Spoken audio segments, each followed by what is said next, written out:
በእግር ኳስ ዓለም ቁጥር 1 ተወዳጅ ሆነው የእንግሊዝ ፕሪምየር ሊግ የማይሰበሩ የሚመስሉ 9 አስደናቂ ክብረ ወሰኖችን በታሪክ መዝገቡ ላይ አስፍሯል።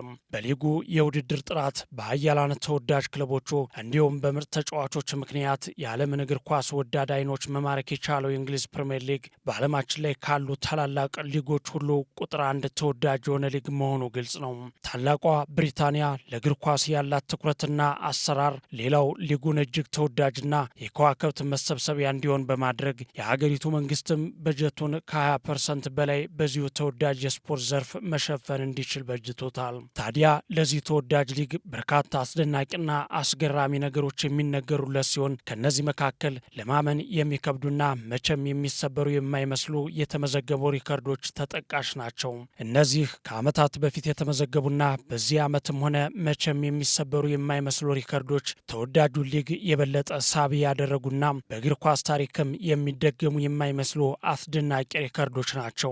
እነሆ ከነዚህ ሪከርዶች መካከል በቀዳሚነት የሚጠቀሰው የምዕራብ ለንደኑ ክለብ ቸልሲ በ2004-5 የውድድር ዓመት በጆዜ ሞሪኖ እየተመራ የእንግሊዝ ፕሪምየር ሊግ ዋንጫን ሲያሸንፍ ዳግም የሚፈጠር የማይመስል አንድ ደማቅ ታሪክ ጽፏል። የኋላ መስመሩን በግብ ጠባቂው ፒተር ቼክና በተከላካዮቹ ፓብሎ ፌሬራ፣ ጆን ቴሪ፣ ሪካርዶ ካርቫሎና ዊሊያም ጋላስ እያፈራረቀ ያጥር የነበረው ቸልሲ በውድድር ዓመቱ በአጠቃላይ ያስተናገደው የግብ መጠን 15 ብቻ ነበር።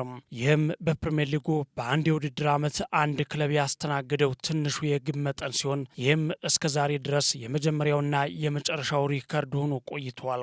በተጨማሪም ቸልሲ በዚያ የውድድር ዓመት በአንድ የውድድር ዓመት ብዙ ክሊንሽት የማስመዝገብ ሪከርዱንም ይዟል። በ25 ጨዋታዎች ምንም ግብ ሳያስተናግዱ የወጡት ሰማያዊዎቹ በእንግሊዝ ፕሪምየር ሊግ በአንድ የውድድር ዓመት የተመዘገበ ከፍተኛ የክሊንሽት ክብረ ወሰንን እስከ ዛሬዋ ዕለት ድረስ ይዘው ይገኛሉ። ሁለተኛውና ሌላኛው የእንግሊዝ ፕሪምየር ሊግ የማይሰበር የሚመስለው ክብረ ወሰን የተያዘው ደግሞ በቀድሞ የኒውካስትል ዩናይትድ የብላንክበርን የሮቨርስና ሳውዛምፕተን ተጫዋች በነበረው አለን ሽረር ነው። ሽረር በፕሪምየር ሊጉ 260 ግቦችን በማስቆጠር ክብረ ወሰኑን እንደ አውሮፓውያን አቆጣጠር በ2006 የያዘ ሲሆን የትኛውም ተጫዋች ይህንን ክብረ ወሰን እስከ አሁኗ ድረስ ሊሰብሩ አልቻለም። ከአለን ሽረር በመቀጠል የተቀመጠው ደግሞ የባየር ሙኒኩ የወቅቱ እንግሊዛዊ አጥቂ ሃሪ ኬን ሲሆን በወቅቱ የቶተናም ተጫዋች የነበረው ሃሪኬን ለጀርመን ቡንደስሊጋው ክለብ ለባየርን ሙኒክ ሊፈርም ነው እየተባለ የዝውውሩ ዜና በርትቶ ሲሰማ አለን ሽረርም ሃሪኬን ይህ የመሄጃ ሰዓት ነው ብሎ የለቀቀው ትዊት ምን ያህል ለሪከርዱ ያለውን ክብር ማሳያም ነበር። ሶስተኛው በቅርቡ በጄምስ ሚልነር የተመዘገበው በሊጉ ብዙ ጨዋታ የማድረግ ሪከርድ ነው። ይህ ሪከርድ እስከዚህ ዓመት የውድድር ዘመን ድረስ በጋሪዝ ባሪ ተመዝግቦ የነበረ ሲሆን አሁን ጄምስ ሚልነር ተተክቶበታል። የቀድሞ የአስቶን ቪላ፣ የማንቸስተር ሲቲ፣ የኤቨርተንና የዌስት ብሮሚች አልቪዮን ተጫዋች የነበረው ጋሪዝ ባሪ በእንግሊዝ ፕሪምየር ሊግ ብዙ ወይም 653 ጨዋታዎችን በማድረግ ሪከርዱን ለረዥም ጊዜ ይዞ የነበር ሲሆን ነገር ግን ጄምስ ሚልነር ሲጠበቅ የነበረውን ሪከርድ በዚህ ዓመት መስበር ችሏል። ከ3 ወር በፊት አስቶን ቪላ ብራይተንን 1-0 በሆነ ውጤት ድል ባደረገበት ጨዋታ 22ኛ ደቂቃ ላይ ካርሎስ ባለቤን ቀይሮ ወደ ሜዳ የገባው ጄምስ ሚልነር በፕሪምየር ሊጉ ታሪክ ብዙ ጨዋታዎችን በማድረግ የጋሪዝ ባሪን የ653 ጨዋታዎች ሪከርድ መጋራት ቻለ። ቀጥሎ ባደረጋቸው ጨዋታዎችም ጄምስ ሚልነር በፕሪምየር ሊጉ ታሪክ ብዙ ጨዋታዎችን በማድረግ ሪከርዱን መስበርና የግሉ ማድረግ ችሏል። ይህንንም ተከትሎ ሚልነር ቀጥሎ ባደረገው ጨዋታ ወደ ሜዳ አድርጎት የገባው ጫማ ከስሩ 654 የሚል ቁጥር ተጽፎበት ነበር። ተጫዋቹ ይህንን ሪከርድ ከሰበረም በኋላ ጨዋታዎችን እያደረገ ሲሆን ይህንን ሪከርድ ምናልባትም በቀጣዮቹ ሌላ ተጫዋች ሊጋራው ወደማይችል ቁጥር ከፍ ሊያደርገው እንደሚችል የሚጠበቅ ሲሆን እስከ ስንት ድረስ ከፍ ያደርገዋል የሚለውን ደግሞ ጫማ እስከሚሰቅል እየጠበቅን ሌሎች ሊሰበሩ የማይችሉ የሚመስሉ ሪከርዶችን እንመልከትም። Into the back of the net. It's Brazilian. It's quite brilliant from Antoine Griezmann.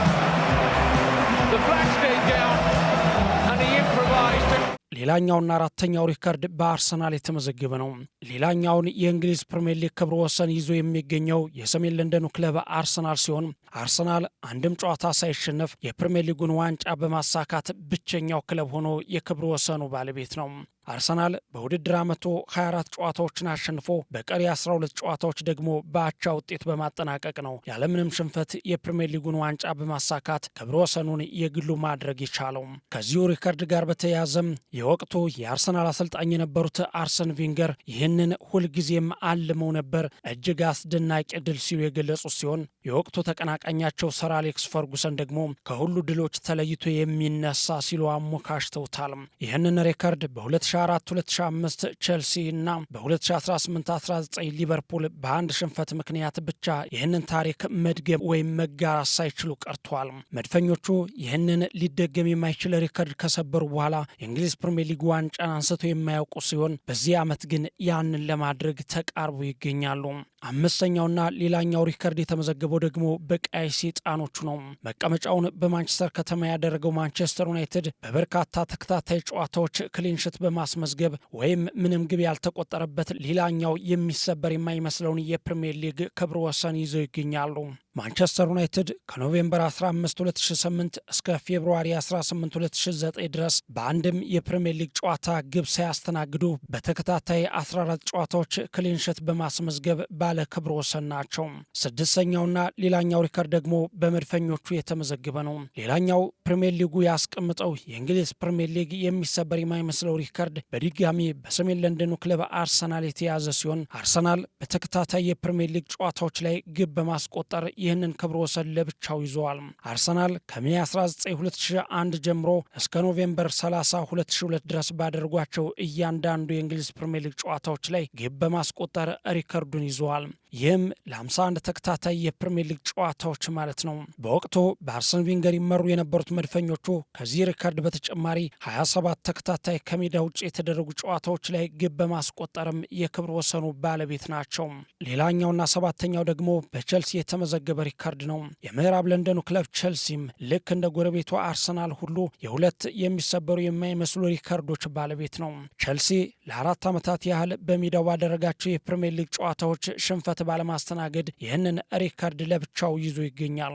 ቼልሲ ከማርች 20 2004 ጀምሮ እስከ ኦክቶበር 26 2008 ድረስ አንድም ሽንፈት በሜዳው ባለማስተናገድ አስገራሚውን ክብረ ወሰን የግሉ አድርጎት ይገኛል። ይህም በአጠቃላይ 86 ጨዋታዎች ማለት ነው።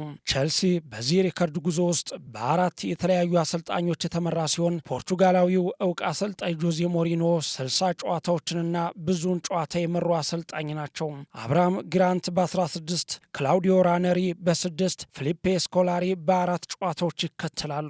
እነዚህ አራት አሰልጣኞች ቼልሲን እየመሩ ባደረጓቸው ጠቅላላ ጨዋታዎች አንድም ሽንፈት ባለመቅመስ ክለቡን ቼልሲን ባለ ሪከርድ አድርገዋል። የቼልሲን ሪከርድ ለመጋራት ሊቨርፑል 67 ጨዋታዎችን ሳይሸነፍ ቆይቶ ሊጋራ አንድ ጨዋታ ሲቀረው በ68ኛው ጨዋታ ሽንፈት የቀመሰ ሲሆን ማንቸስተር ሲቲም እንዲሁ ከ36 ጨዋታዎች በኋላ ጉዞ ተገቷል። 8ኛ ፕሌማውዝና ሬዲንግ ያስመዘገቡት ሪከርድ ነው። ይህኛው የማይሰበር የሚመስለው የእንግሊዝ ፕሪሚየር ሊግ ክብረ ወሰን ደግሞ በአንድ ጨዋታ 11 ግቦች የተመዘገቡበት የፕሌማውዝና የሬዲንግ የ2007 ግጥሚያ ነው። ጨዋታው በባለሜዳው ፕሌማውዝ 7-4 አሸናፊነት የተጠናቀቀ ሲሆን እስካሁኗ ሰዓት ድረስም የሊጉ ክብረ ወሰን እንደሆነ ነው። ይህ ጨዋታ በሊጉ የወቅቱ ሪከርድ የነበረውን 9 ግብ በአንድ ጨዋታ ሪከርድ ነው ማሻሻል የቻለው። 9ኛው ማንቸስተር ሲቲ ያስመዘገበው ሊሰበር የማይችል የሚመስለው ክብረ ወሰን ነው። በእንግሊዝ ፕሪሚየር ሊግ ድህረ ገጽ የመጨረሻ ክብረ ወሰን ተደርጎ የተቀመጠው ይህ ሪከርድ የተያዘው በውሃ ሰማያዊዎቹ ማንቸስተር ሲቲዎች ነው። ማንቸስተር ሲቲ በ2017-18 የውድድር ዓመት የእንግሊዝ ፕሪሚየር ሊግን ሲያሳኩ 100 ነጥቦችን ያስመዘገቡ ሲሆን ይህም በአንድ የእንግሊዝ ፕሪሚየር ሊግ የውድድር ዓመት የተመዘገበ ከፍተኛው የነጥብ ብዛት ነው። እኒህ በተወዳጁ የእንግሊዝ ፕሪሚየር ሊግ የተሰበሩና ዳግም የማይሰበሩ የሚመስሉ ክብረ ወሰኖች እነሆ ዘንድሮም እንደማይሰበሩ የተረጋገጠ ጉዳይ ሆኗል። And he has crashed it